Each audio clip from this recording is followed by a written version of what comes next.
Hello and welcome back to yet another insightful discussion for the ZALORA Trender Southeast Asia report for 2021. Not that, it's been more than a year since the start of the pandemic, and one of the biggest shakeups to date, apart from the disastrous effects it's left in its wake, of course, is an accelerated rate of digitization. Now, here in Southeast Asia, the level of adoption couldn't be any greater, especially when insights suggest that the region is set to see almost 80% of consumers going digital by the end of the year. Now, of course, with that comes a string of new tech advancements like virtual and augmented reality, but on even further in an attempt to bridge both physical and digital worlds. But what exactly is it? How would it help retailers bridge the gap between physical and digital worlds, especially where omnichannel is concerned? So, who better to make sense of it all than Kedan Li, Chief Executive Officer of Revery.AI, to take us through and into the future. Welcome along, Kedan, and thanks so much for joining us tonight. Yeah, glad to meet you guys and very excited that I'm invited to give my own personal opinion on this topic. It's a case of like two continents right now and so much for technology. We're on one end, I'm here in Kuala Lumpur, and you're in the States, so it's like technology. Very exciting. We definitely see like a growth in Southeast Asia and the massive adoptions, which also also in the sense help our startup growth. So Yeah. Now, speaking of your company, Reverie AI offers a very unique tool in this digital market. And that's being able to process existing catalog images at a scale of over 1 million garments weekly. Now, I'm not going to ask how that's even remotely possible because I probably won't be able to even fathom it. But what were some of the essential considerations that went into creating this service? yeah, it's a very interesting question. So before we start jumping into the field of virtual try-on, first we have to look at what's been done in the past, right? Obviously, this is like a multi-decade old idea, and there's a lot of dying companies along the way. So what we really thought that were the key points towards success is to achieve scalability and quality. That's very hard. So by scalability, I mean that we would be able to enable like a large number of SKUs with minimal effort from a partner side, and also being able to do that within a very reasonable budget. So, for example, what we do with ZALORA is we actually could process all the SKUs that has the image that we could use within a week. The other side is the experience because the quality of the rendering has to meet certain minimal bar that appeals to the user, right? Because if you show user like a cut and paste of images, which some of the previous vendor has done, it just feel not appealing or unnatural. That wouldn't incentivize the shoppers to shop or like get excited about the product. So that's the other side of our technology. We really like try to make the rendering look as natural as possible, like all the shades, all the folds, all the natural interaction between garments and the person. We try to preserve that so it looks perfectly natural. And that's why there's a very unique value prop of our product into this market because we are the only product so far ever that's be able to achieve both. That's really awesome. And, as I mentioned earlier before, 80% of the region's consumers here are expected to go digital by the end of this year, actually, in 2021. Now, with this set of late majority adopters, how has technology been able to create an engaging, shopping experience, especially given how everyone's so used to brick and mortar stores? Yeah, so to answer these questions, right, we do first need to think about or break down the component of brick and mortar shopping. So if you really think about when you go to a clothing store, right, there is two major components there. One is the shelf, which is like which allows shopper to browse the catalog to find garments they want to try. The other one is really the dressing room where the shoppers can grab a set of garments into the dressing room, like see how each of them fits on themselves, like mix and match them, see how they work together. So that's the two main part of brick and mortar shopping. So now if we look at the online fashion retail, it's doing like a fantastic job for the catalog browsing. I would say it's even much easier for someone online to like find whatever they want, right? There's a lot of good filters and the way that it's being displayed is very easy to navigate. Better than like a physical shop where there are just like a lot of messy shelf, people doing restocking, stuff thrown everywhere. So that's not the part that's missing. But the other part is completely missing, right? Like the dressing room experience, where if you're thinking about like an e-commerce store, like the only thing they do is essentially just putting the catalog there and like and let people search and find items. But once they found the items, there's not much they could do. Like there is usually a product image and there's a couple like photo shoot of the same model wearing the same outfit standing there. That's it. So what Revery tried to create is actually, or what technology could help in this case is trying to bring back that dressing room experience. And there are part that's very like pertinent or like easy to do digitally. For example, the part where we could help shopper visualize how the garment would look, how different outfits and garment would look together, and how like those outfit would look on someone like them of their like ethnic group, skin tone, body type, right? So help them really get a sense of um or helping them to restore part of the dressing room experience. But obviously, there's other part that's kind of non-replaceable. For example, like feeling the garment, right? So far, the digital like technology wasn't able to reproduce fabric. So I would say, yeah, we're like as technology provider, we are trying to do the best we could to bring back that dressing room experience online. That's amazing.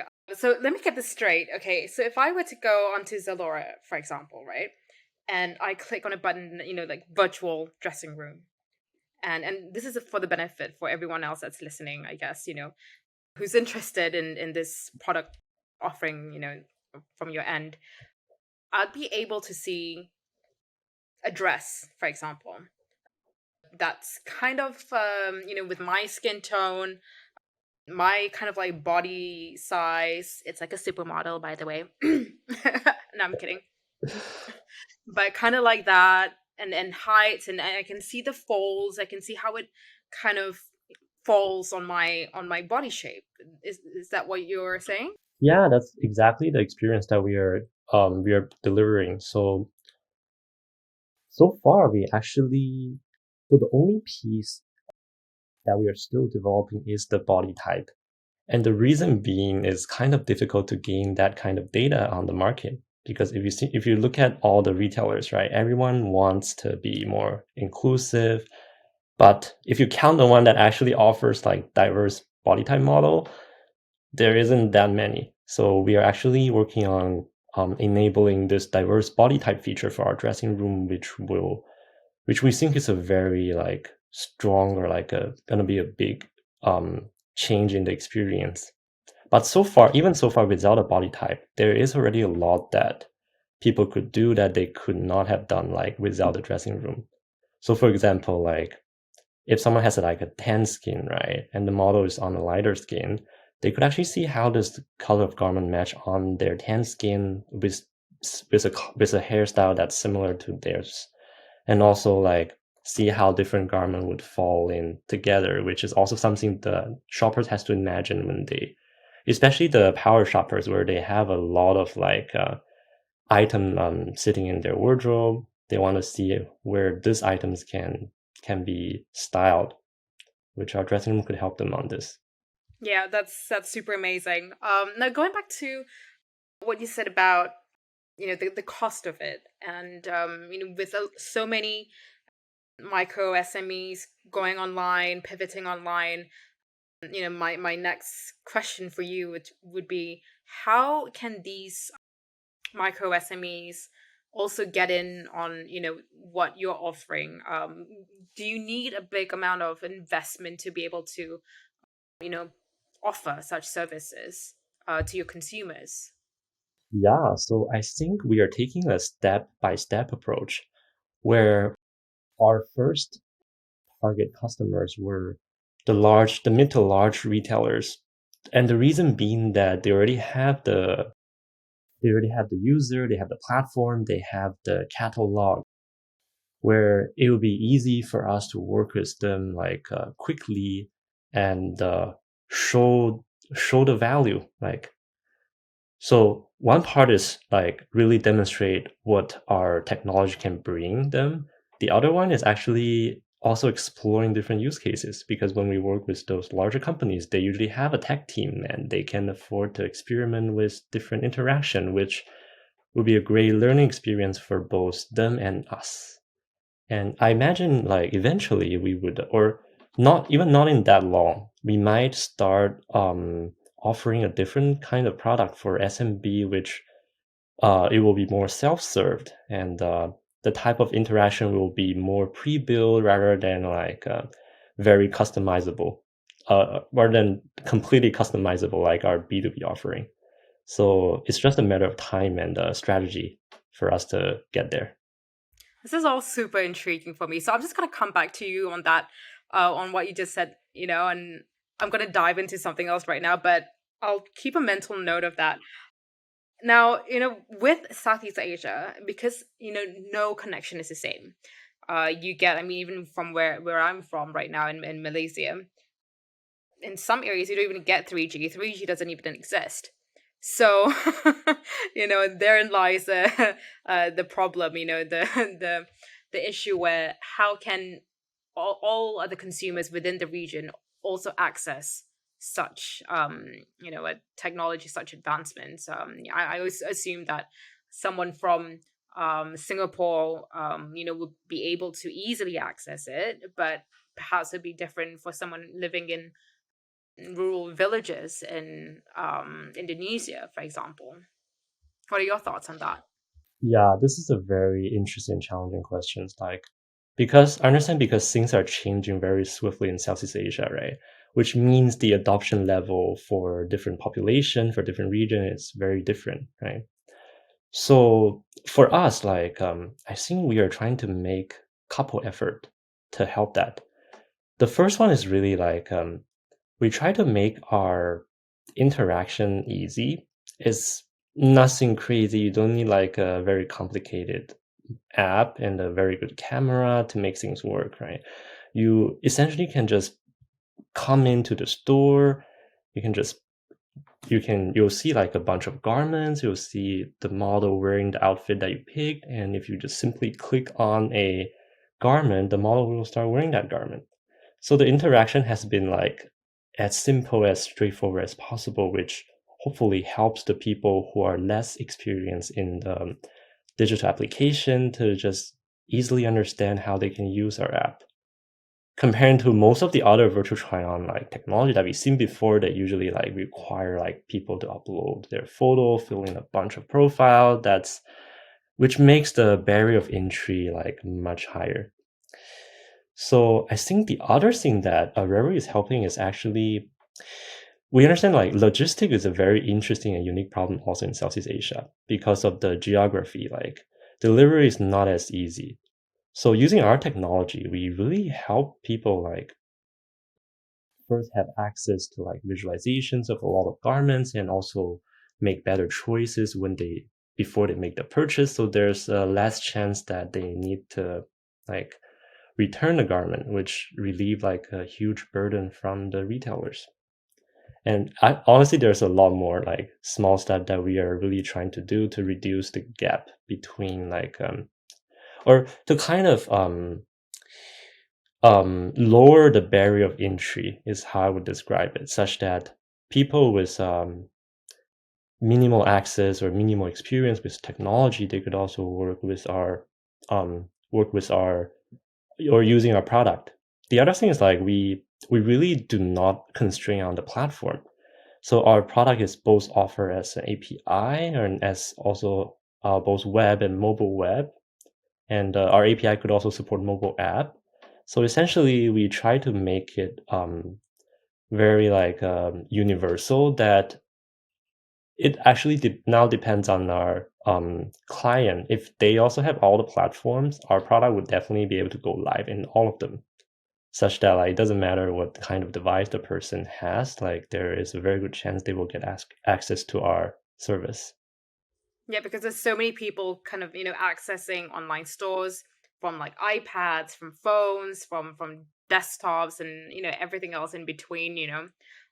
But, having said that, I was thinking, how do you think that this might affect the way physical stores set themselves apart? Do you think they'll start implementing it in stores? Because I know there are a few boutiques in Singapore who, they do implement this sort of new technology, this new strategy by integrating digital features into their stores. But what's your take on that? Yeah, I think essentially what we are doing in a more higher level is boosting or like accelerating the digitization of fashion, right? And when we say digitization of fashion, it's not constrained to online shopping. It essentially means like having a digital copy that can both be store browsed and like display recommended, right? So we are focusing on the online part for now because of how we are still under COVID. Is what the environments demand, but the offline shopping will come back, and when it's time, like our product will be also offered in a different form, like which is deployable in store. So I could just like give you some like line of thought.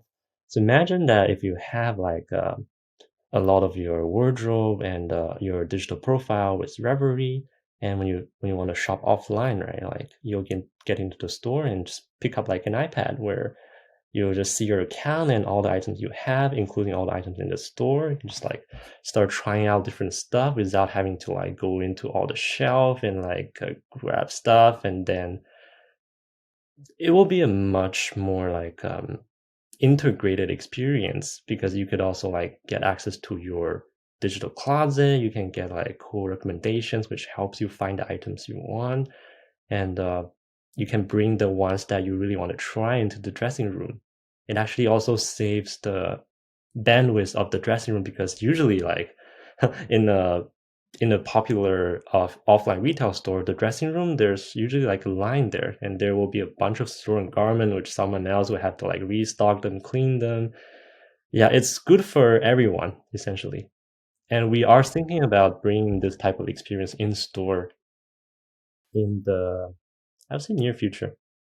That's awesome. That's really, really such a cool thing to do. And I don't know if anyone that's listening to this is kind of is reminded of this, but back in like I guess late 90s, there's this film Clueless, which I'm obsessed with.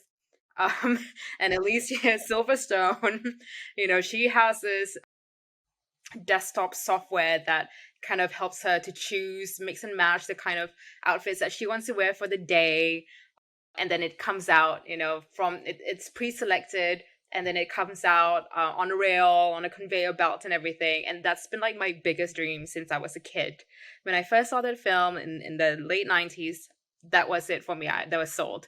So I guess now we've taken it into it's pretty much the reality now, isn't it?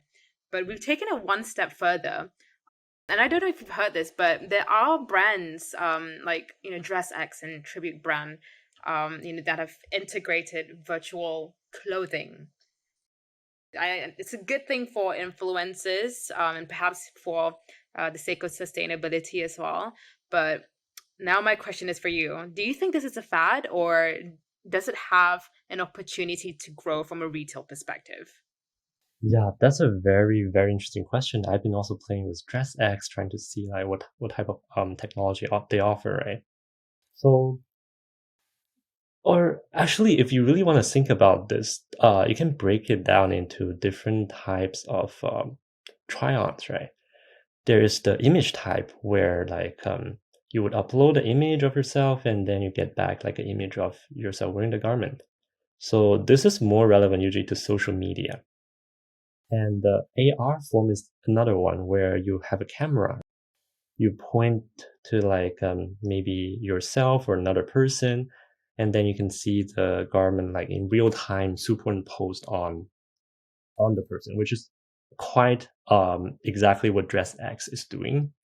And the other one is the metaverse, where you will be in another world, and it doesn't even have to be realistic, but you will also basically your identity is there, and you definitely want to um, customize your own appearance using virtual garments.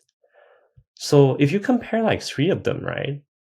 I think the first two is actually less less relevant to the core use case or the core mentality under fashion, because when you think about someone wearing something, right, it's actually a medium for them to express themselves, to show up, to passively show off, because they don't have to tell people what I'm wearing today. I'm already wearing it. It's part of the identity.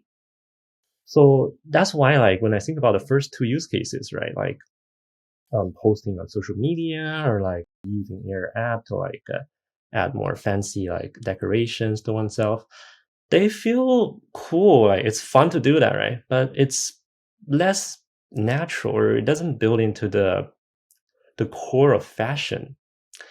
But if you think about the other metaverse use case, like I could already predict that that would go wild, just based on the, like if you look at the games, right, like the PUBG or like League of Legends, they're where the person as a character would so it's like a first, at least first person character type of game, right? Which the person has an identity or an agent that's moving in the this virtual world, which is a game.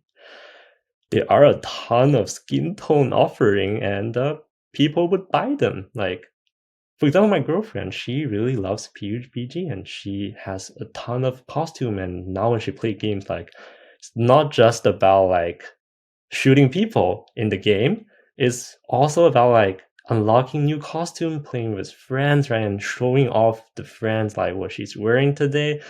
Like the part here is because like she is actually in the game, so it's part of her identity. She doesn't have to tell the friends she got this new costume. She would just wear it and people would see it. So I really think like the future of digital like brand or digital fashion would be quite tied with metaverse, or it would be a natural like side product of metaverse when people start like spending more time maybe in the virtual world rather than the physical world, where it's also there's a social element where people do see each other's character, right? At that point, like I would say the digital garments will really make its day. I feel like that's going to be a very scary world we're going to be living in when that time happens. It's a Black Mirror situation, but I mean it's already kind of happening. You see brands like Louis Vuitton doing it. You see Balenciaga doing it. It's so many, that just across the entire gamut, all of them are really doing it, and people are buying it. And that's the reality that we're kind of heading. So you're not lying. You're on the right trajectory.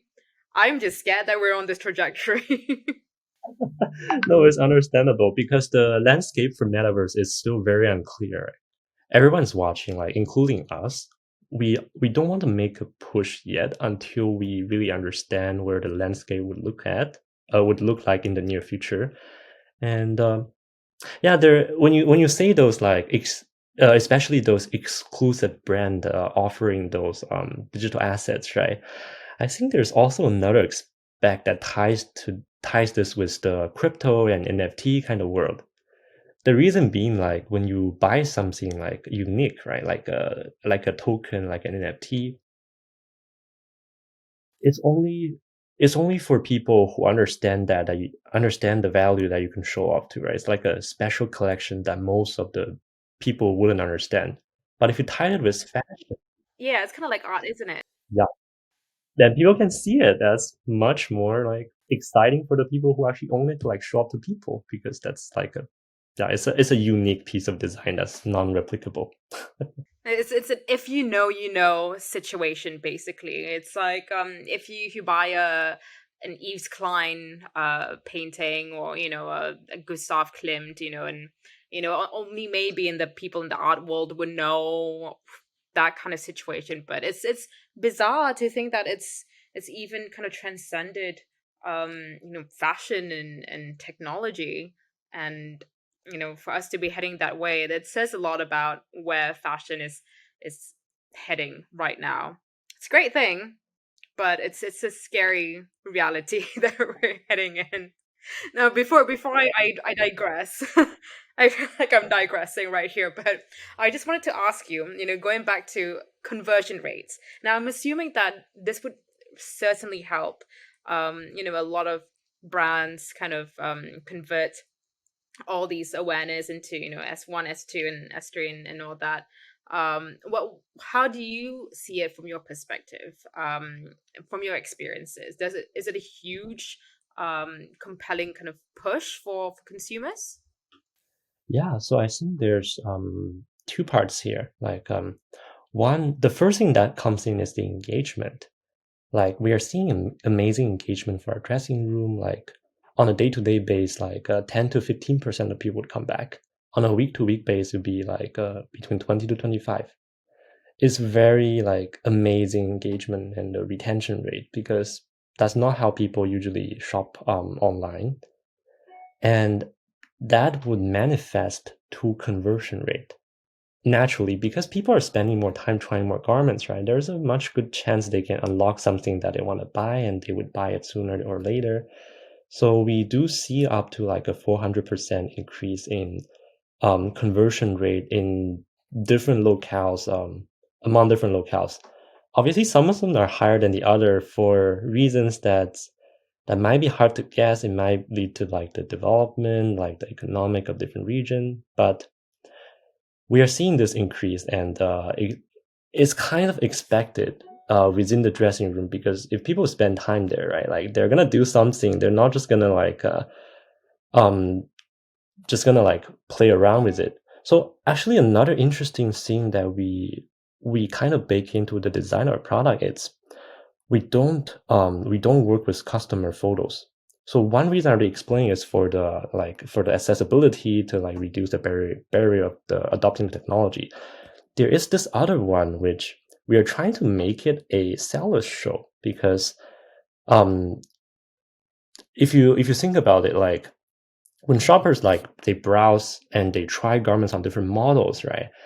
It's not something that they would want to like, how to say, it's not something that they can show off yet. It's a outfit that they like, but if they really want to like make them part of their own appearance, they would have to buy it. So that's another reason that our product is it's specifically designed for retailer to like boost their conversion, because it let people have fun, get excited about certain outfit, but they want to see it on themselves. So that's why like eventually they want to buy, to like see whether it actually works out. So They want to see it in real life, basically. They see it on the screens, and now they want to see how it pans out on themselves. That's a good point, actually. And especially now that I guess when the restrictions are easing up a little bit, and we finally have a reason to actually wear these things. But when while we're been locked up, we have been playing around with all these new advancements. And if it were me, I'd spend a few hours just kind of like going and experimenting with these new services, with VR, with AI and AR and whatnot. I'd just be amazed by it. But also maybe it's just human nature that we're all just kind of very intrigued at this current point.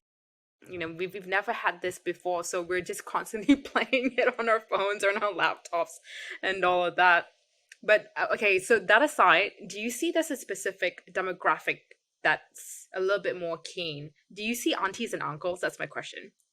hmm, you know what, it's interesting. Actually, we've showed this application to elder people, like in their 40s. Like, I think the way we offer actually it's it's more friendly to these people, at least comparing to most of the new technology, because there's a couple things. Like one is the way the imagery we produce, right? They're hyper realistic, which kind of appeals to the people who, or it kind of appeals to a wider demographic versus if you see some of the other pop apps, right? Like I know there's this company called Mod4, which is incubated by I think Lucia Viroma. They were also having like a massive success, but mostly what I'm seeing is the young people, like teenagers that are playing with the app because the way they render is very like cartoonish, right? It's like it's an avatar, it doesn't feel real at all. It appeals to certain people, but the demographic will be more like limited because of the nature of the presentation. So for us, we really trying to make it comfortable for wide range of population, and that's what we've been seeing so far, I think. That's awesome. Now, my final question for you. We've covered the future of shopping. We've covered, the tech behind it. We've covered the demographics. Now, I want to ask you about going into Zalora. What are the new developments that Zalora fans can look forward to? Having its virtual dressing room with Revery.AI. Yeah, that's something we have a lot of like ongoing discussion. So the core offering from our side would be, of course, enabling diverse body type. And we expect that to come out around spring to summer next year. And it would really change the value proposition where, but right now, even when we interview shoppers, right, a lot of them would mention that if they could see a model that's more like their body type, they would be much, much more like relying on this tool overall when they make purchase decisions. So that is one. And the other side that we definitely want to push for together is personalizations. So essentially like connecting to people's wish list, like wardrobe, shopping history, where now they would have access to items that they already bought. And because of the size of Zalora, there's a considerable like amount of catalog that's available. So when people like browse new items, they can instantly see like how those garment would work if they bought it with some other piece they've got like recently or from some time ago. And we would also explore using Revery's engine to power a personalized recommendation. So imagine when you go into like a product page, right? You're interested in this product, and what we could show you is actually like a set of other outfits that if you buy this product you can get, and also like present it on a model that's kind of your style, so you can really just like, oh, okay, this is something I want, or maybe this is not something that I'm really looking for. Like at a glance, shoppers could have like a much better understanding rather than like having themselves imagine how that would look like and then get it and find out, okay, this is maybe not what I want, and then return the item eventually. That's like next level algorithm. Yeah, it will be a very like tight integration between us and Zalora. Like we would probably connect the dressing room with their recommendation API. So it's kind of another layer that powers their core or their like personalization like capacity. Exciting times. Cool. Thanks so much, Kaden, for your insights. That's really awesome. My mind is blown. Yeah, I hope this content will be very excited to like the people who are interested in like in the Trenders report. Yeah, oh, I'm sure. I'm sure everyone after this, after listening to this, they're all just gonna go on to Zalora and start trying out the virtual dressing room. I hope it's gonna be back to life then, because we're like yeah, on the final phase of discussing. So Yeah, fingers crossed. Fingers crossed. I'm really looking forward to it next year. And well, I guess for everyone who's tuning in and listening to this, hope you guys found it really interesting and beneficial to navigating the complexities here in this region, and of course all the tech advancements that goes along with it. So, as always, stay tuned to clue into more insider discussions with ZALORA, this Trender 2021 Southeast Asia report. Thank you and goodbye. Have a good one.